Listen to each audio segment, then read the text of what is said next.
अमित शाह फिर से आ रहे बिहार, क्या मोदी लहर से उठ गया विश्वास? लोकसभा चुनावों के आहट के बीच अमित शाह का बिहार दौरा ताबड़तोड़ जारी है। जाहिर सी बात है कि नीतीश कुमार के एनडीए छोड़ने के बाद से अमित शाह जिस तरह से बार बार बिहार आ रहे हैं वो चर्चा का विषय बना हुआ है। ऐसा लग रहा है जैसे कि बीजेपी हर हाल में बिहार में भगवा लहराना चाहती है। देखें तो पिछले 2 लोकसभा चुनाव में बीजेपी को बिहार में बड़ी सफलता मिली है। तो सवाल यह है कि क्या इस बार बीजेपी घबराहट में है या फिर कोई और वजह है जिसके कारण अमित शाह बार बार बिहार आ रहे हैं। ऐसे में आइए इस वीडियो में इस मुद्दे पर चर्चा करते हैं। आपको बता दें कि अमित शाह मिशन बिहार में जुटे हुए हैं। इसी कड़ी में वह 5 नवंबर को फिर से राज्य में रैली करने वाले हैं। यहाँ चौंकाने वाली बात यह है कि अमित शाह फरवरी से लेकर अभी तक 4 बार बिहार का दौरा कर चुके हैं। इस वर्ष सबसे पहले 25 फरवरी को उन्होंने पश्चिमी चंपारण के लौरिया में रैली की। 2 महीने बाद उनका कार्यक्रम 2 अप्रैल को नवादा में हुआ। इस रैली का मकसद गया, नवादा और औरंगाबाद लोकसभा सीट पर प्रभाव डालना था। फिर तीसरी रैली 29 जून को उन्होंने ललन सिंह के संसदीय क्षेत्र मुंगेर के लखीसराय में की। इसके बाद चौथी रैली 16 सितंबर को झंझारपुर में की। यह रैली मिथिलांचल के 6 लोकसभा सीटों के लिए थी। वहीं अब 5वीं बार मुजफ्फरपुर आ रहे हैं, यानी कि अमित शाह बार बार बिहार पहुंच रहे हैं, जबकि अभी चुनावों में काफी समय बाकी है। तो सवाल यह है कि बीजेपी को बिहार में नीतीश कुमार और लालू यादव की जोड़ी से घबराहट है या फिर पार्टी को ऐसा लग रहा है कि बिहार में मोदी लहर का जादू अब नहीं चलने वाला है। बता दें कि नीतीश कुमार के एनडीए से अलग होने के बाद से अमित शाह ने बिहार पे नजरें गाड़ दी है। इसकी एक वजह यह हो सकती है कि नीतीश कुमार और लालू यादव की जोड़ी बनने से बिहार में ऐसा राजनीतिक समीकरण बना है जिससे बीजेपी को नुकसान हो सकता है।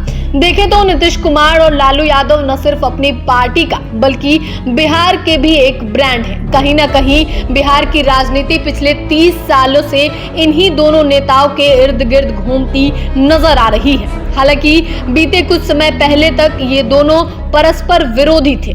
इसके कारण राज्य में बीजेपी के लिए भी राह आसान थी। लेकिन नीतीश कुमार और लालू यादव के मिलने से यादव, मुस्लिम, कुर्मी सहित कई जातियों का एक बड़ा वोट बैंक महागठबंधन के पक्ष में वोट कर सकता है। वहीं जातीय गणना के अलावा बड़े पैमाने पर लोगों को नौकरी देना भी महागठबंधन को फायदा पहुंचा सकता है। शायद यही चिंता अमित शाह को बार बार बिहार आने पर मजबूर कर रही है।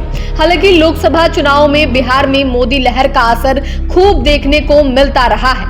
बात 2014 की करें तो उस वक्त भी बीजेपी और जदयू का गठबंधन नहीं था, फिर भी एनडीए को बिहार में भरपूर समर्थन मिला। लेकिन 10 वर्षों के शासन के बाद चुनाव में एंटी इनकम्बेंसी का असर दिखना आम बात है। साथ ही रोजगार सहित कई ऐसे मुद्दे हैं जो बीजेपी के लिए बड़ी चुनौती बन सकती है। यानी कि पिछले 2 लोकसभा चुनाव में बिहार में जिस तरह से मोदी लहर देखने को मिला था, हो सकता है इस चुनाव में इसका असर कम देखने को मिले। संभव है कि इसका एहसास बीजेपी को भी हो गया है, तभी अमित शाह बिहार के दौरे लगा रहे हैं। इस तरह बिहार में एक तरफ नीतीश कुमार और लालू यादव के मिलने से मजबूत हुआ महागठबंधन और दूसरी तरफ बीजेपी के लिए मोदी लहर की कमी की सुगबुगाहट में बीजेपी के लिए चुनौतियां बढ़ा दी है। हालांकि बिहार में बीजेपी कहीं ना कहीं यह भी साबित करना चाह रही है कि पार्टी नीतीश कुमार के बिना भी राज्य में जीत हासिल कर सकती है। देखें तो पार्टी को ऐसी उम्मीद है जिस तरह से नीतीश कुमार पाला बदलकर महागठबंधन में शामिल हुए हैं, जनता इससे नाराज है और आगामी चुनाव में इसका बदला ले सकती है।